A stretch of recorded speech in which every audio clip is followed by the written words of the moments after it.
Irmãos, estamos aqui novamente juntos para estudarmos o nosso manual de servos.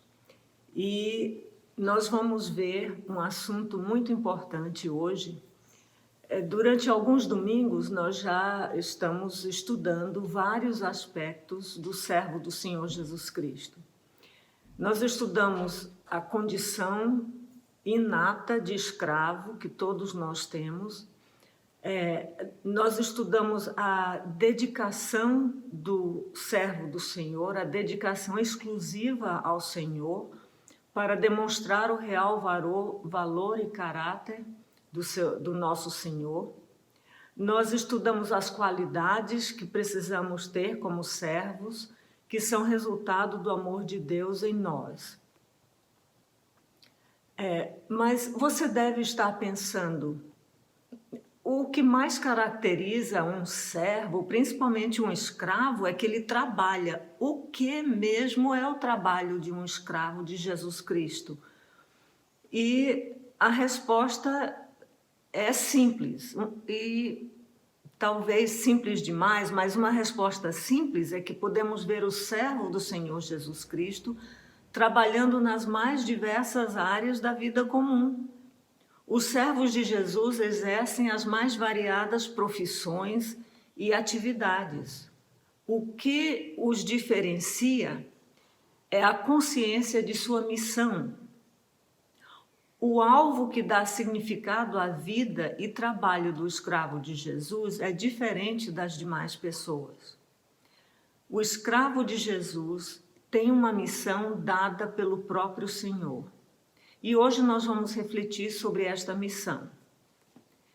Conta uma lenda que quando Jesus voltou para perto do Pai, depois de sua ressurreição, o anjo Gabriel chegou ao Senhor e disse: Senhor, se me permite uma pergunta, eu queria saber, o Senhor, foi muito ruim o que o Senhor passou ali na terra? Ao que Jesus respondeu: foi horrível. Você não tem nem como imaginar como foi o sofrimento. Eu nunca tinha experimentado a morte, mas a separação do Pai foi a pior coisa. Sim, foi de um horror indescritível. Então Gabriel perguntou: e os seres humanos entenderam o quanto o Senhor os ama? Alguns entenderam.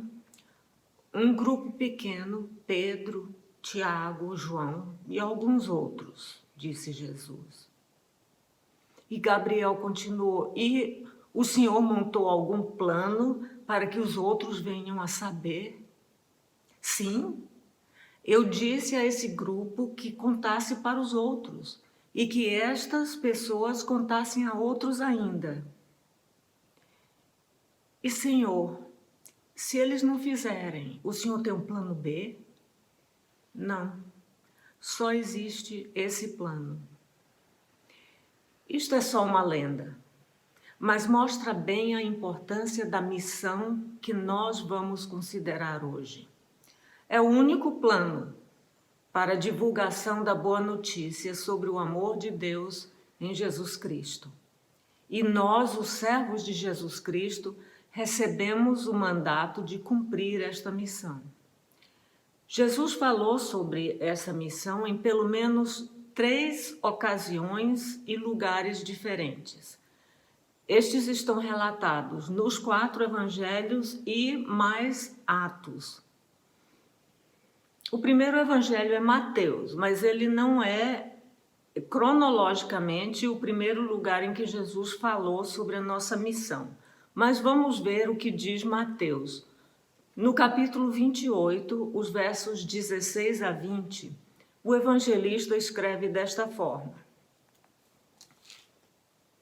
os 11 discípulos foram para Galiléia, para o monte que Jesus lhes indicara.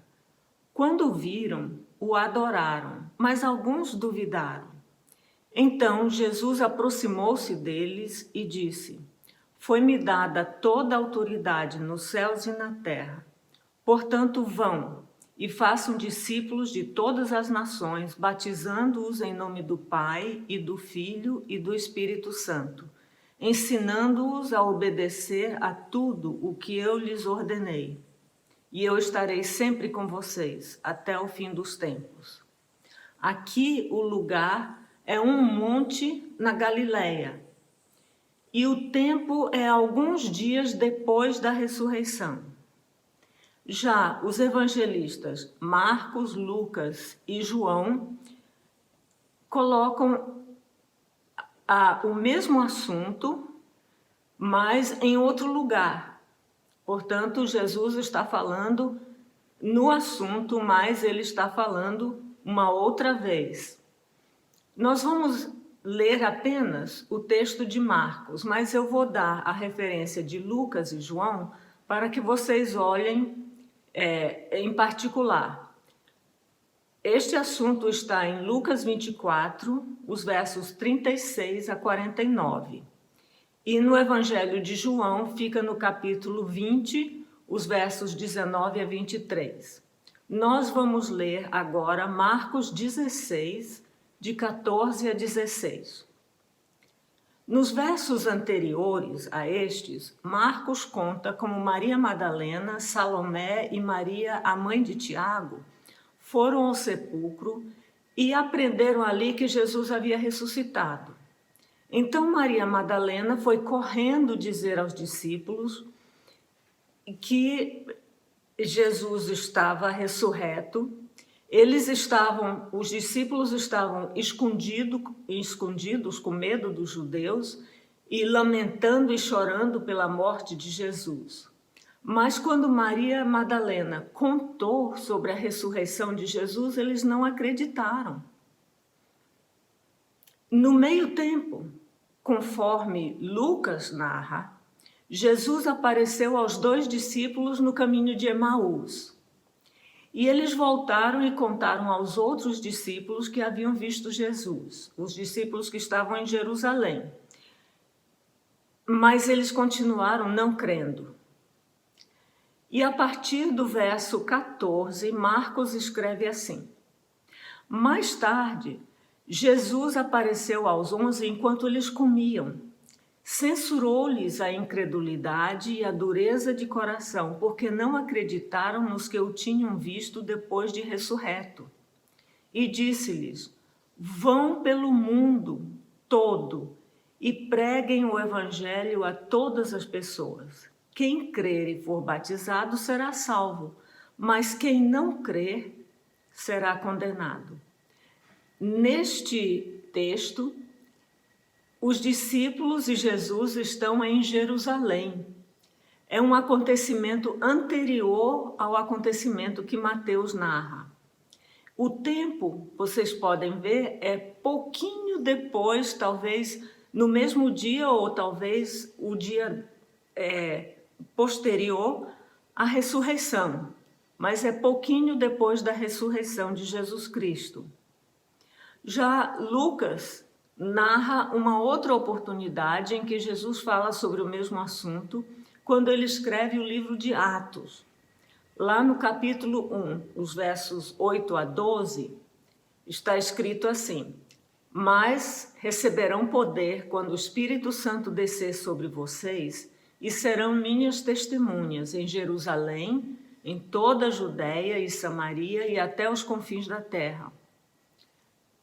Tendo dito isso, foi elevado às alturas enquanto eles olhavam, e uma nuvem o encobriu da vista deles. E pulando lá para o verso 12, então eles voltaram para Jerusalém, vindo do monte chamado das Oliveiras, que fica perto da cidade, cerca de 1 quilômetro. Nesse texto, o lugar é o Monte das Oliveiras e o tempo é 40 dias depois da ressurreição, porque Lucas já disse que Jesus passou 40 dias aparecendo aos discípulos e conversando com eles. E agora, nesse último dia, o dia em que ele foi elevado às alturas, Jesus vem mais uma vez, reúne os discípulos e dá esta ordem. Ele fala neste assunto, na missão deles. Então, e logo depois de falar, ele é elevado aos céus. Mas depois, ainda, anos depois, o apóstolo Pedro vem falar no mesmo assunto quando ele escreve a carta dele às igrejas, aos cristãos que estão dispersos nos mais variados lugares do Império Romano.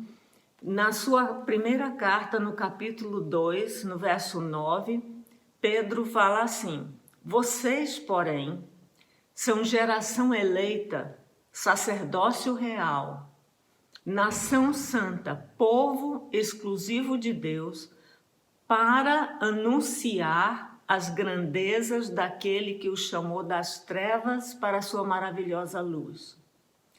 A missão é fazer discípulos, pregar o evangelho, ser testemunha, anunciar as grandezas de Deus. Resumindo, a missão é divulgar que por causa do grande amor de Deus por nós e do sacrifício de Jesus na cruz, agora há perdão para os pecados. Podemos voltar a Deus, confiar nele e obedecê-lo. Simples assim. Agora vou abrir um parênteses para dizer o que não é nossa missão. Nossa missão não é convencer as pessoas de que são pecadoras, nem é converter as pessoas, porque isso é tarefa do Espírito Santo. Sem dúvida, as pessoas precisam estar conscientes de que são pecadoras. E a pessoa que se entrega a Deus será transformada. Mas a nossa missão básica é informar. Jesus mesmo disse isso e João registrou suas palavras no seu evangelho. Instruções quanto à atuação do Espírito Santo. Vejam só, em João 16, verso 8, ele diz assim: quando ele, o Espírito Santo, vier, convencerá o mundo do pecado, da justiça e do juízo. Nossa missão também não é fundar igrejas ou aumentar o número de membros das igrejas existentes, porque isso é o resultado de cumprirmos a missão. Haverá igrejas, fundaremos igrejas, mas como resultado da divulgação do amor de Deus em Jesus Cristo. A nossa missão não é reformar a sociedade. Isto pode até ocorrer como resultado de nós cumprirmos a nossa missão novamente. Muitos servos de Jesus Cristo realmente se dedicaram às reformas sociais em muitos lugares, em todas as épocas da história humana depois de Jesus Cristo. E tiveram resultados muito positivos. Mas eles nunca conseguiram esses resultados sem a pregação do Evangelho e sem que houvesse por parte da sociedade um despertamento espiritual. Nossa missão como servos do Senhor é divulgar e exemplificar o amor de Deus e o seu perdão com base no arrependimento. Acho interessante comentar o texto de Mateus por ser o texto que é mais utilizado para descrever a missão do servo do Senhor Jesus Cristo.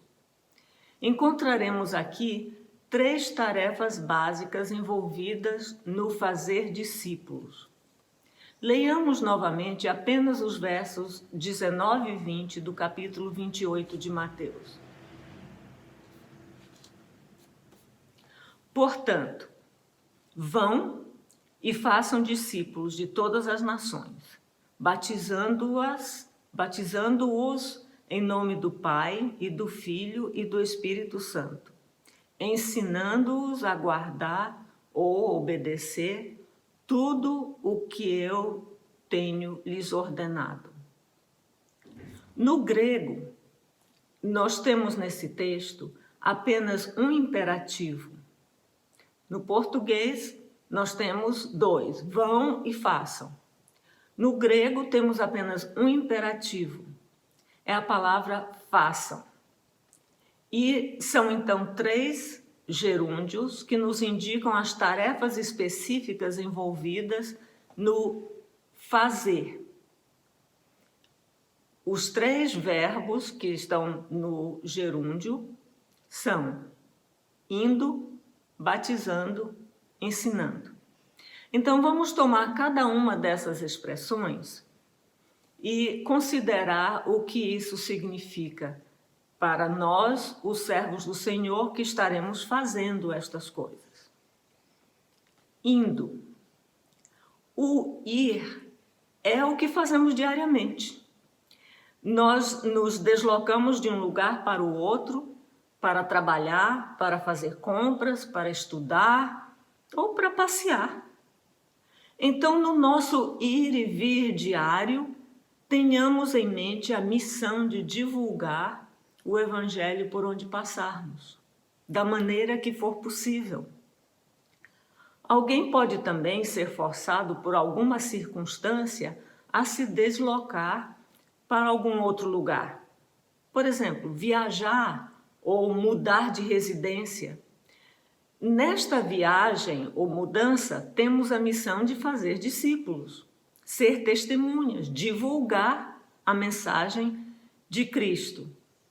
Foi isto que fizeram os crentes que foram deslocados de Jerusalém por causa daquela perseguição que começaram a sofrer logo depois da morte de Estevão.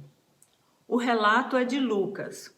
No livro de Atos, nos capítulos 8 a 11. Mas eu vou ler somente alguns versos para termos um exemplo daquilo que ocorreu. Em Atos 8, os versos 1 e depois 4 a 5, nós lemos assim: naquela ocasião, que é a morte de Estevão, desencadeou-se grande perseguição contra a igreja em Jerusalém. Todos, exceto os apóstolos, foram dispersos pelas regiões da Judéia e Samaria. Os que haviam sido dispersos pregaram a palavra por onde quer que fossem. Indo Filipe para uma cidade de Samaria, ali lhes anunciava o Cristo. No capítulo 9, Lucas continua a história.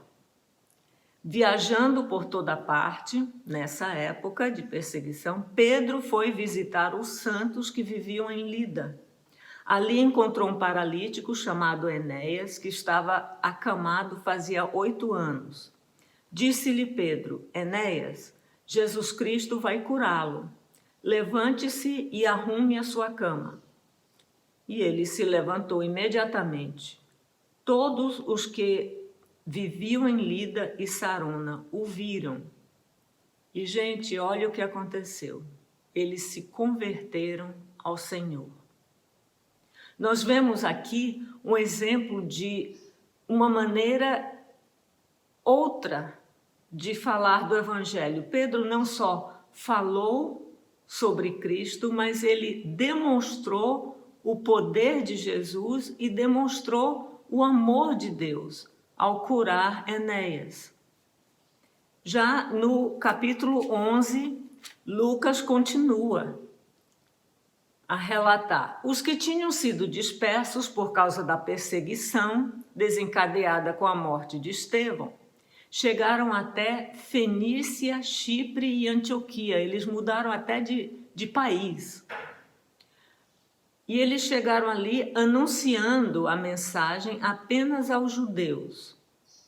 Alguns deles, todavia, cipriotas e cireneus, foram a Antioquia e começaram a falar também aos gregos. contando-lhes as boas novas a respeito do Senhor Jesus. Então, para onde eles iam, eles anunciavam a mensagem sobre Jesus. Agora, vamos imaginar que isso é logo depois dos acontecimentos todos. É depois de Jesus ter vivido fisicamente aqui na Terra. Estas pessoas tinham estado junto com esse Jesus físico. Eles tinham visto Jesus na cruz, eles haviam visto Jesus ressurreto, eles ouviram a ordem de Jesus e agora eles estão divulgando uma mensagem que é simplesmente uma notícia. Eu posso imaginar que uma das barreiras que nós temos como servos do Senhor aqui no século 21 é que nós achamos que essa notícia já é velha, já é antiga. Nós achamos que precisa alguma novidade para conversarmos. Quando você conversa com as pessoas, você comenta o que é novidade. Quando você se muda de um lugar para o outro, principalmente se for forçosamente, por causa de perseguição, as pessoas lhe dão oportunidade de falar, porque vão perguntar, e você, como foi que você chegou aqui? Por que você está aqui? E você tem oportunidade de dizer, ou eles tinham oportunidade de explicar, olha, nós tivemos de sair de Jerusalém, porque eles estavam matando todos os cristãos, e nós somos de Jesus, nós somos do caminho de Jesus, e eles estavam matando todo mundo, nós tivemos de fugir. Então, dava a oportunidade de esses novos conhecidos e amigos perguntarem, mas que Jesus é esse? O que foi que aconteceu? Por que tanta perseguição? Então, surge a oportunidade de falar. Era uma divulgação de uma notícia nova. E hoje em dia nós temos a tendência de pensar que essa notícia é velha, que todo mundo já sabe. Não é verdade. E mesmo que já tenham ouvido falar, aqui entre nós, servos do Senhor Jesus Cristo, eles ouviram falar muito fake news a respeito de Jesus. Então nós precisamos contar a verdade. A verdade, às vezes, é notícia novíssima para estas pessoas. Então, alguém pode também, no ir e vir, nós estamos comentando sobre o indo, não é? Fazer discípulos. Alguém pode também resolver se deslocar propositadamente para um lugar com a finalidade de ali, naquele novo lugar, fazer discípulos. Foi o caso do apóstolo Paulo, de Silas, de Pedro e tantos outros. Suas histórias estão aqui no livro de Atos. Foi assim que o Evangelho chegou ao Brasil, inclusive. Foi através de cristãos que vieram de outros países com o propósito de contar as boas novas a respeito do Senhor Jesus. Podemos anunciar, proclamar ou pregar de muitas formas. Nós podemos fazer isso no nosso dia a dia, onde nós estivermos. Na escola onde nós estamos, exercendo a nossa profissão, fazendo qualquer atividade numa reunião de amigos, onde nós estivermos, nós podemos falar a respeito de Jesus Cristo.